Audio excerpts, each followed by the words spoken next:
ক্ষমা আমি কেন করবো? সে ক্ষমা চাক, ওয়াজি করবো না আমি। আর আমার বলতেছেন আমি আমি আমি আমি কথা বলবো না, সে বেয়াদবি করবো, সে মারা মারলো কেন?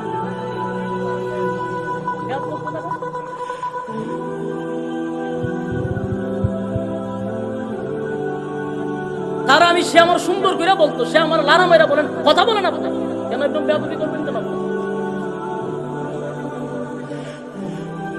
শুধু আমার সাথে না, সবার সাথে বেয়াদবি করছে, পাবলিকের সাথে স্বেচ্ছাচারিতা করছে। এদের মাইক চলে বক্তাদেরকে দিয়া, তারপরে বক্তার সাথে তুই সুন্দর আচরণ করবি বক্তাদের সঙ্গে। আমি আগে কেন বলবো? আমি যেইভাবে কথা বলতে সারা দেশে এইভাবে কথা বলবো, এইভাবেই সে সাউন্ড দিতে হবে। আমি কি কেন এইভাবে লাগাই কথা বলবো? এইভাবে কি বক্তারা কথা বলে নাকি?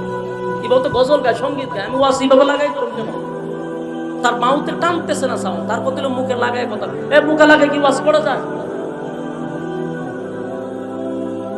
মুখে লাগায় আমি কথা বলবো? মুখে লাগায় তো সঙ্গীত গাওয়া যায়, তেলাওয়াত করা যায়। আমি ওয়াজ করবো, আমার বাচন ভঙ্গি কথা লড়বে আমার, তো আমি মুখ লাগায় কথা বলবো কেন?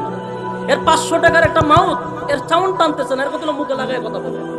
এখানে আধা ঘন্টা কেউ কথা বলে তো তার অবস্থা খারাপ হয়ে যাবে, কারণ তো শ্বাস টানতেছে, তার এই মাউথে শ্বাস টানতেছে না, তার কথা মুখে লাগায় করে এরপরে সাউন্ড বেরিয়ে। এই জন্য সে চাপতেছে, কারণ এর অপারেটর, এর মাইকের অবস্থা ভালো।